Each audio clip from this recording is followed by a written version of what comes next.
Certo. Então, assim, Hindenburg, gostaria que você esclarecesse para a gente, porque como disse o Paulo Cogos, ali a noção de movimento não é necessariamente a deslocamento. Então, vamos supor que seja verdade que a física moderna refutou a ideia de que todo deslocamento exige um motor primeiro que mova.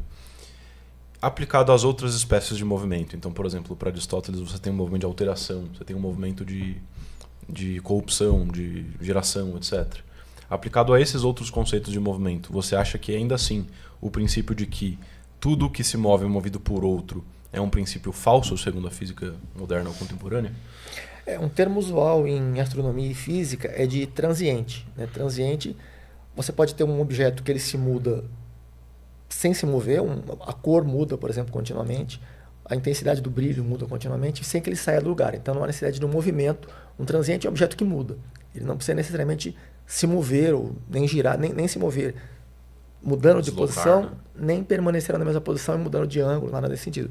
Ele pode sofrer outras mudanças, inclusive, como você falou, uma deterioração. Ele pode sofrer uma degradação sem que haja necessariamente uma mudança de posição. Só que se você analisa em última instância, alguma coisa naquela estrutura está sofrendo alguma mudança, geralmente cinética, né, por trás. Não sei se tem alguma situação na qual isso não aconteceria. Por exemplo, se o objeto mudou a intensidade de brilho, é porque alguma coisa no comprimento de onda mudou, alguma coisa na velocidade de propagação não vai mudar, a não ser que esteja imerso no meio com um índice de refração, né? Mas com relação ao comprimento de onda, pode modificar. Com relação à mudança até de temperatura, que não é visível, mas é sentida, né? Também você vai ter mudanças que estão associadas de alguma forma. No caso da temperatura, você teria a velocidade das moléculas, das partículas que estão se movendo, que vão implicar aquela mudança. Em última instância, você tem alguma coisa com movimento por trás daquela outra mudança que está sendo observada. Mesmo que ela não seja explicitamente percebida como um movimento, tem um movimento. Mas mesmo que não fosse esse o caso, mesmo que houvesse alguma situação na qual você não tem um movimento, o ponto central é que na física aristotélica, Aristóteles, no livro de física, ele trata explicitamente que o movimento, ele explica o que ele entende na época como sendo as causas do movimento, que era a física aceita na época do São Tomás, inclusive o São Tomás se baseou nisso inicialmente, né, que o movimento ele precisa de um impulso e que, para que possa se mover, né, ele teria que ter uma causa original para produzir aquele movimento, que não teria como ter um movimento sem uma causa precedente que provocasse aquele movimento. O Buridano já começou a questionar esses pontos, mas não chegou a resultados conclusivos. O Galileu avançou e o Newton praticamente concluiu. No Principia, ele faz várias demonstrações geométricas que explicam várias partes da gravitação, da dinâmica, do período do pêndulo. Ele tem muitas demonstrações geométricas que, se certos postulados forem aceitos como representações da realidade, ele prova dentro daquele sistema que aquilo é praticamente uma conclusão inevitável. E uma delas é justamente com relação à mobilidade dos objetos, que não depende de um empurrão inicial. Então esse é um dos pontos. Mas a mudança entendida dessas outras formas. Então, esquentar, por exemplo, esfriar, corromper-se ou gerar, mudar de cor, essas mudanças específicas, elas necessitam, segundo a física moderna contemporânea, um motor externo, extrínseco, como disse o Paulo Cogos, ou não? Eu não consigo imaginar nenhum no qual não se aplique. É possível que tenha algum, não teria como generalizar assim de improviso, mas assim, tentando imaginar, por exemplo, no caso de cor, não precisaria. No caso de mudança de temperatura, não precisaria. Não sei quais outras características poderiam ser modificadas. Mas se um exemplo desses já não precisaria, isso já é uma objeção forte ao Paulo Cogos. Ele está dizendo que não é necessário um motor extrínseco para mudar a temperatura de um objeto, por exemplo, ou mudar a cor de um objeto. Mas, mais uma vez, o que o Hindenburg está falando é sobre a linearidade das causas acidentais segundas. Ele não está dizendo, ele não está refutando o grande ponto de São Tomás de Aquino, que é o seguinte: é possível algum ente no universo se autopor? É possível uma autopoiesis? Por exemplo, Plotino falava que sim. Ele falava que a unidade, que seria o primeiro absoluto ali, seria autoposto. Então, o uno de Plotino, ele se colocaria como existindo por si mesmo. São Tomás de Aquino vai dizer que não existe isso. Alguma coisa que precisa de si mesma para existir, não pode existir, porque cai numa contradição. Então, mas aí é causa eficiente, a gente está falando. Mas nesse momento a gente está falando de primeiro motor. Mas então, via. A primeira via é um caso específico da segunda. A segunda é o princípio geral. Certo. Se eu provar a segunda via, eu provei a primeira.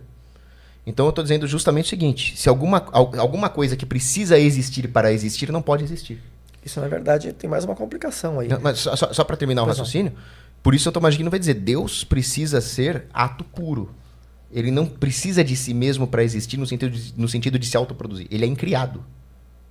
Ele existe como parte da sua essência.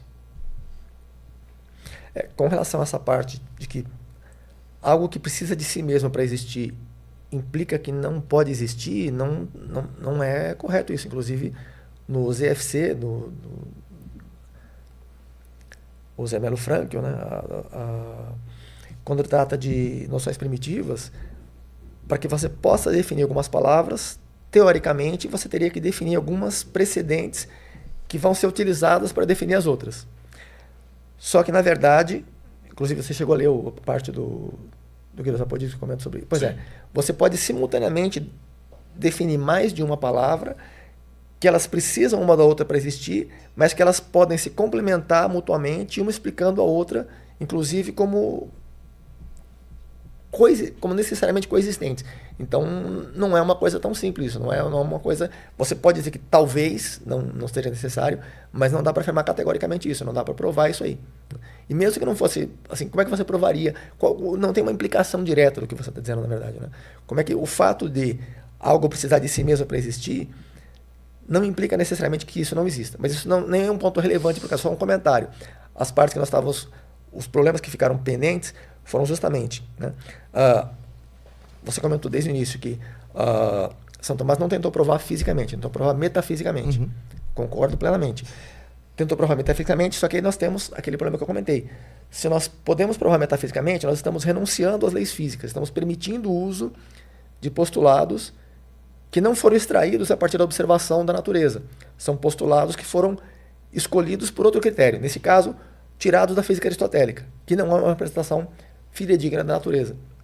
E aí estamos nos baseando no postulado que não representa, não encontra um paralelo que existe na natureza. Se pudermos fazer isso de forma, sem que haja um critério bem definido, nesse caso podemos fazer, então por que podemos fazer? Nesse caso não podemos fazer em outros. Teria que ser bem definido isso. Aí talvez consiga escapar, mas eu acho tem que ser a bem gente entrou cuidadoso. Já numa circularidade porque a gente voltou para o ponto inicial. Pois é. Que era precisamente dessa discordância. É que ele falou uma coisa interessante. Ele falou, eu acho que o Hindenburg concordou comigo que uma coisa que precisa de si mesmo para ser produzida não pode ser produzida. Não concordei, não discordei disso. Mas aí você falou, como é que você saiu? Você falou que duas coisas podem se complementar. Uma mesma coisa, ela pode coexistir. Então, pois é. Uma coisa que precisa de si mesma para existir. Quando você começa com as definições das palavras no ZFC, você começa com uma palavra. Você procura a palavra mais fundamental que você possa usar, tipo, não, sei lá, né, uma coisa ser. Você tem que identificar quais são as palavras, as noções primitivas são as palavras mais fundamentais a partir da qual... Como é que você constrói um vocabulário? Como é que você constrói um idioma? Agora nós já temos vários que são... A construção não foi, obviamente, dessa maneira, foi muito mais informal, foi muito mais intuitiva. Mas se nós tentarmos... Foi pictórica, simbólica, o pessoal desenhava Exatamente. Um bicho lá. Pois é. Mas se tentar construir formalmente, atualmente nós pegamos palavras que já são razoavelmente bem aceitas no uso comum e colocamos símbolos que têm um significado um pouco mais rigoroso, né? Então tentamos seguir por esse caminho. Só que de alguma forma nós precisamos assegurar que aquelas palavras tenham um significado muito bem definido. E para definir essas palavras você precisa de outras palavras. E aí você tem meio que uma regressão. Só que tem algumas palavras iniciais que você, em vez de você usar uma palavra e depois a outra, você pode já começar com mais de uma juntas, que vão se complementar e vão se explicar. Sem que cada uma delas precisaria de si mesma para existir. Não precisaria necessariamente de outra, mas poderia também precisar de outra. E elas poderiam coexistir, mesmo que não teria como explicar esse negócio exatamente. Mas o ponto é que, quando você coloca algo que precisa de si mesmo para existir, não poderia existir. Com base em que você afirma isso? Tipo um postulado, um axioma? Porque se é um axioma, não tenho como discordar. Um axioma é uma imposição que você está fazendo. Agora, se você tenta provar isso a partir de outros axiomas, quais seriam esses axiomas e como é que você provaria que isso é verdade? Ó, só de você citar questões relativas à filosofia da linguagem, que você precisa de uma definição de uma palavra para definir outra, isso num dicionário. Agora, quando você pega Santo Agostinho, que ele escreve lá o De Magistro, ele vai falar que toda palavra, nominalmente falando, ela tem um lastro ontológico, né? Ela se refere a algo significado por ela. Então, todo o vocabulário ele começa na capacidade de apreensão das formas, né? A primeira operação do intelecto. Se não tiver a primeira operação do intelecto, ou seja, se não tiver um lastro ontológico, você não tem vocabulário, nem tem por que ter um vocabulário. Então, justamente, você sempre vai remeter àquilo que é mais inteligível, mais perene. As coisas acidentais que você vê na física, elas são menos perenes e menos inteligíveis do que aquilo que subjaz as coisas físicas, que é a metafísica. E é nesse campo das coisas mais inteligíveis, que são subjacentes às coisas contingentes, que as 5 vias trabalham. Você falou que uma coisa pode depender da outra e se autoproduzirem mutuamente. Esse foi mais ou menos o argumento que você usou. Isso é impossível não tá também. rigoroso que eu coloquei, não é muito rigoroso. Sim, mas mas é isso, mais ou também, menos isso. isso também é impossível, e essa é uma das refutações, por exemplo, do evolucionismo darwinista. Então o pessoal fala, não, se você tem uma célula, basta que você tenha as organelas ali muito bem ajustadas, que as células vão se reproduzir. Só que para essas organelas estarem posicionadas corretamente, elas precisariam de uma outra célula. Então a conclusão é que num determinado nível de complexidade, para vir a ser, não basta contar com os componentes desse sistema, mas precisa ter uma força ordenadora que subjaza esse sistema, que seja extrínseca a esse sistema. Então as organelas de uma célula não poderiam existir de outra forma que não por um criador, né? Então, no final das contas, até você pode refutar, sei lá, o éter aristotélico, mas você não pode refutar a existência de ato e potência, você não pode refutar os axiomas metafísicos de identidade, não contradição, terceiro excluído. E é com base nisso que as 5 vias trabalham. Se a física quântica vai provar que existe algum fenômeno bizarro no plano das causas segundas, ele está no plano das causas segundas. Eu estou no plano metafísico. Tem vários pontos aí. Com relação à evolução, não vou desviar muito para o caminho, eu só vou dizer que eu concordo que tem muitos problemas na teoria da evolução. Entretanto, ela é a explicação mais... Assim, essa é outra, vai dentro do teu assunto. A gente vai prolongar demais. Mas com relação a... Tem vários pontos que você citou aí, né? Mas, ó, seguinte, a gente está se encaminhando para 1 hora de debate. Eu quero saber e está na primeira via, né? E está na primeira e segunda via. Vocês querem continuar? Querem passar para a próxima via? Vocês não sei, aí fica a critério... Porque, de repente, vocês veem que não vão concordar mesmo, querem passar para a próxima. Eu acho que começar a discutir as outras vias pode lançar uma luz nessas 2 primeiras. O que você acha, Lindenburg? Eu acho que, ficaram pendentes 2 pontos aí, né? O ponto do movimento, a parte aristotélica, ficou a parte do primeiro, ele focou mais na parte que a física aristotélica poderia ser usada como postulado válido para demonstração, e ficou a parte da conexão entre o primeiro motor ter os atributos divinos, né? Então ficaram esses 2 pontos. Eu acho que ele está dando continuidade às próximas vias para tratar essa parte da conexão entre o primeiro motor, que nas próximas não vão tratar mais o motor, mas uma primeira entidade, né? E que estaria associada com essas características, mas ainda não ficou resolvida a parte da física aristotélica, que o ponto central é, se aceitarmos que se pode construir, se pode eleger postulados que não sejam baseados nas leis físicas, isso vai abrir precedente para que se possa provar quase qualquer coisa. Acho que é um dos pontos fundamentais com relação à parte da física aristotélica. Com relação à parte de que o primeiro motor teria os atributos divinos, isso acho que talvez possa evoluir com relação às... Mas eu queria saber só uma coisa. Hindenburg, você acha que os 3 axiomas metafísicos de identidade, não contradição e terceiro excluído precisam ter dependem de algum respaldo da física experimental? Você está misturando métodos com... Porque tem muito tempo, o que você pode refutar? Você pode refutar teorias, você pode refutar teoremas, agora você não pode refutar, por exemplo, uma série de declarações que sejam mais ou menos interpretadas como postulados, né? Se ele coloca isso como uma descrição, como uma definição, você não refuta uma definição, né? O que você pode dizer, por exemplo, vamos supor que eu digo que eu vou definir que mas isso aqui de forma mais fácil para ser claro. Mas não sou eu que estou misturando os métodos. Por exemplo, toda proposição é ou verdadeira ou falsa sem terceira opção. Só uma coisinha, eu não estou misturando os métodos. Agora, tentar usar a física experimental para refutar as 5 vias, isso sim seria uma mistura de métodos. Não, acho que a questão, não estou dizendo que você está misturando métodos, estou dizendo que quando você afirma que alguma coisa, por exemplo, autopotência, não é que não é refutado. Autopotência você está ou conceituando ou definindo uma certa ação, um certo fenômeno, você está definindo alguma coisa. Quando você define alguma coisa, não se pode dizer que aquilo está errado. É uma definição. É como se fosse um axioma. Tipo, isso aqui é assim. Mas é que eu expus para você o princípio do terceiro excluso de um modo que não seja uma definição. De um modo que é uma afirmação. Eu queria saber se esse modo como definir o terceiro excluso, você acredita que pode ser refutado. Depende dos axiomas que você toma por base para fazer essa definição. Quais seriam os axiomas em que se basearia para fazer essa definição? Teria uns princípios primeiros, né? Não teria um axioma. Seria um princípio aprendido por intuição. Então, a intuição baseada na realidade senciente, baseada... Intuição intelectual, né? Apreensão de formas. Pois é, aí uma apreensão imediata. Porque não é passível de refutação, né? Se você pode só não concordar, mas não... Vamos supor que eu diga que isso aqui é redondo, eu vou definir isso aqui como redondo. Ou você aceita que isso aqui é redondo, é circular, sei lá, ou você estabelece outros critérios que precedem essa definição que mostram que isso aqui não se enquadraria nesses critérios. Aí você tem um conjunto de axiomas a partir dos quais isso não pode ser considerado redondo conforme esses critérios. Agora, se você estabelece a priori como axioma que isso é redondo dentro daquele sistema. E aí você deriva outras proposições a partir daquilo. Certo. Então, quando ele cita, por exemplo, autopotências são isso e isso. Eles não podem ser refutados porque eles são impostos como sendo isso e isso. Como é que vai refutar isso? E tem situações nas quais não pode ser refutado por ser pseudocientífico, porque você tem a falseabilidade. Então, eles são infalseáveis, como consequência.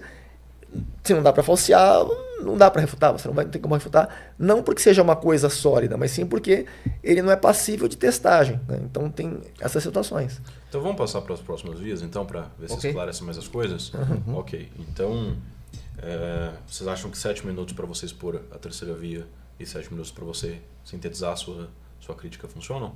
Eu acho que funciona.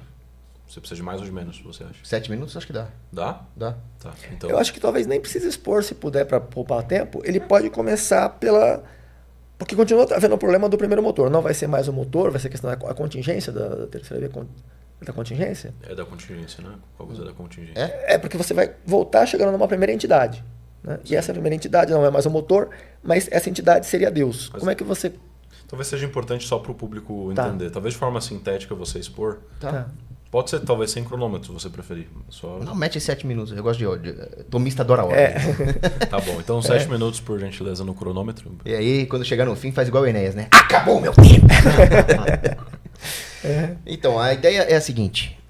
Uma vez Tales de Mileto disse que a Terra precisa de alguma coisa para se sustentar. Mas se sustentar mecanicamente, ele se referia. Então, ele falou, existe um grande oceano onde a Terra flutua. Aí chegou Anaximandro e falou, mas Tales de Mileto, quem sustenta o grande oceano que sustenta a Terra? Ah, sei lá, é a super tartaruga. Tá, e quem sustenta a super tartaruga? É, sei lá, Samia Bonfim. E quem sustenta a Samia Bonfim? Aí fica mais difícil. Então, você vai cair num problema lógico aqui. Quem sustenta quem? Então vai chegar uma hora que você vai ter que dizer o seguinte, todas as coisas contingentes precisam de um princípio que lhes dê sustentação metafísica.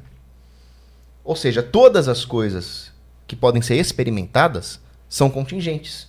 Eu poderia não existir e o universo continuaria seguindo as mesmas leis lógicas. Esse rapé poderia não existir e os axiomas metafísicos continuariam ali imutáveis. Ou seja, as coisas, para existirem, não podem depender somente umas das outras. Porque se os contingentes, para serem o que são dentro da lógica das causalidades e manterem a sua essência, ou seja, serem aquilo que são, não podem depender de outras coisas contingentes, senão não existiria uma realidade ordenada. Bom, se tudo depende se contingentes só dependem de contingentes, então tudo pode ser qualquer coisa. Qualquer coisa pode ser qualquer coisa, ou não ser também, ou não existir. Então nem a ciência seria possível. Então o que a terceira via vai dizer? A terceira via vai dizer o seguinte, as coisas contingentes... elas existem, mas elas são sustentadas por um princípio imutável que não depende das coisas contingentes. Se não depende das coisas contingentes, esse princípio, essa hipóstase última teria que ser necessária. ela faz com que a realidade seja ordenada do jeito que é e permite que as coisas existem do modo que são nas circunstâncias X ou Y. Então, no final das contas, se existem coisas contingentes, vai existir algo necessário. Para entender um pouco melhor a terceira via, existe o argumento ontológico de Santo Anselmo, que está errado e que não é uma prova suficiente para a existência de Deus. O que Santo Anselmo falava? Olha, pensa no ser mais perfeito que você pode existir. Se esse ser não existe, então ele carece de uma perfeição que é a existência. Então ele não é o ser mais perfeito que você poderia pensar. Logo, para resolver esse problema lógico, Deus necessariamente existe. Qual o problema aqui? O problema aqui é o seguinte, o Kurt Gödel fez uma boa crítica. O problema é que Santo Anselmo está fazendo um salto modal ilícito na lógica. Ele está saindo do campo lógico e indo para o campo ontológico. Só que se você pega o argumento de Santo Anselmo e acrescenta uma cláusula existencial, você fala, olha, realmente o argumento de Santo Anselmo não é suficiente para dizer que Deus existe. Só que coisas existem. Coisas contingentes existem. E elas existem de um certo modo. Então deve existir alguma coisa que permite que as coisas existam de certo modo. Elas são todas contingentes, mas elas existem. Essa existência delas se dá devido a certas leis que são necessárias. Embora cada coisa seja contingente, existe uma realidade necessária que permita a existência dos contingentes. Aí você vai chegar onde? Você vai chegar na terceira via. Na ideia de que necessariamente existe o necessário. Parece uma coisa meio tautológica, né? Mas quando eu falo necessariamente existe, eu estou sendo lógico. Quando eu falo existe o necessário, eu estou aferindo logicamente a existência de algo ontologicamente necessário, que é Deus. Então, se não fosse assim, se todas as coisas fossem só contingentes, e isso pudesse ser regredido ad infinitum, a segunda lei da termodinâmica já teria exterminado tudo.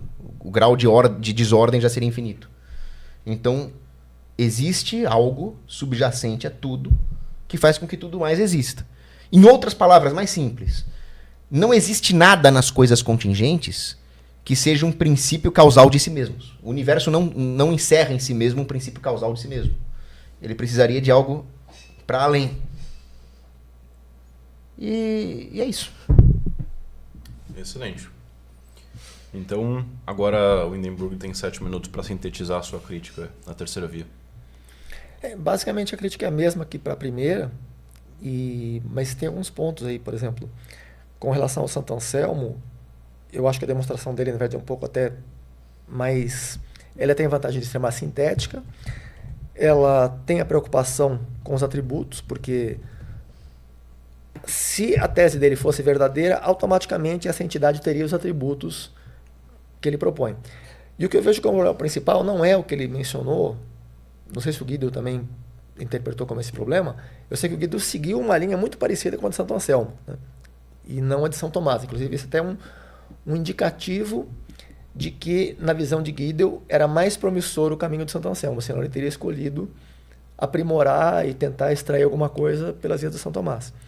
Não só o Guido, mas outros filósofos, né, outros grandes lógicos recentes, eu não conheço nenhum que seja defensor não conheço muitos grandes lógicos, né, sei lá, o Russell, o Tarski, né, o próprio Guido, eu não conheço muitos, mas entre os que eu conheço, eu não sei de nenhum que tenha tentado defender as 5 vias, que isso obviamente não é um argumento válido, não é robusto pelo menos, mas com relação ao Santo Anselmo, o que eu vejo como o principal problema é que ele parte já de uma premissa que não é uma representação fiel da realidade. Ele diz que nós podemos imaginar um ser perfeito. Na verdade, não podemos imaginar um ser perfeito. Eu não consigo imaginar um ser perfeito. Eu não consigo imaginar um ser com todas as características de perfeição. Não sei se alguém conseguiria imaginar com exceção do próprio Deus. Acho que outras entidades, acho que seres limitados não conseguem imaginar um ser perfeito. Então ele já parte de uma premissa que não é uma representação fiel da realidade. E a partir daí o resto já não funciona mais, porque ele já está partindo de uma premissa, né? Quer dizer, ele pode até, se essa premissa fosse válida, o resto seria verdade. Mas a premissa não é. Não é que, a premissa é necessariamente verdadeira, só que ela é verdadeira naquele sistema que não é uma representação fiel da realidade. Como consequência, né, a do Santo Anselmo, na minha visão, falha nesse ponto. Com relação à crítica que eu faria, a mesma que eu fiz no começo, que essa entidade que deu início, né, para que houvesse as etapas posteriores, as outras entidades posteriores pudessem existir, era necessário que houvesse uma inicial, não tem uma regressão infinita. para que houvesse essa identidade inicial, para que haja alguma coisa hoje, em algum momento precisa existir um ente inicial. As características desse ente inicial, como é que nós podemos mostrar que esse ente inicial tem as características, né, os atributos de Deus? É a mesma, praticamente, da primeira via. Tá, é que aí, quando nós vamos chegar nos outros atributos, eu acho que isso tem mais a ver com a quarta via, né? Seria a causa formal. Mas eu acho que você vai concordar que se eu te perguntar qual é a definição de Deus, necessariamente isso vai incluir ser a causa das causas e ser necessário e dar sustentação ontológica a tudo que existe. O meu entendimento de Deus é... Assim, tem múltiplas interpretações possíveis, né? Tem muitas interpretações possíveis. O que eu procuro interpretar como sendo Deus, para que eu consiga provar que existe uma divindade, e que essa divindade tenha certos atributos, etc., é uma entidade que seja capaz de criar um universo complexo e abrangente como o nosso universo no modelo do Lambda CDM, enfim. Eu procuro imaginar que esse é o caminho promissor, né? Que se Deus, se uma entidade consegue criar um universo como o nosso, é Deus. Embora isso não se encaixe muito bem com a teologia nem cristã e nem de nenhuma outra religião. Mas, assim, então a minha visão não é a mesma que a sua com relação aos atributos que eu enxergo em Deus, que eu acho necessários para que a entidade seja considerada Deus. Então, mas essa sua definição de Deus não contradiz a minha. É que a minha abrange outros atributos. Mas, justamente, você acha que o universo poderia ter sido criado por alguma coisa acho que não fosse o próprio Deus? Aí vamos separar a minha opinião pessoal dos fatos e os argumentos que a gente está analisando. Não, logicamente. Minha opinião pessoal, eu acredito que... Aí vai um ponto importante. Se eu acredito que o universo precisou ser criado, não acredito que ele precisou ser criado. Não precisou existir uma entidade que criou o universo. Mas eu acredito que existe uma entidade. Mas não que houve necessidade disso. Aconteceu dessa maneira, mas poderia ter surgido de diversas outras maneiras. Pode ter sido um processo espontâneo, sem necessidade de uma entidade que provocou toda essa origem. Mas então, pelo que você acabou de falar, existem duas possibilidades. Ou o universo veio do nada. Acho que mais de duas. Pelo menos duas. Tá. A primeira, o universo veio do absoluto nada. Então, nós não sabemos, não temos... A nossa visão atual do universo, né? Como é que começou isso? Para começar, tem que pegar muita coisa. Vou começar a partir do Hubble, né? Do Hubble.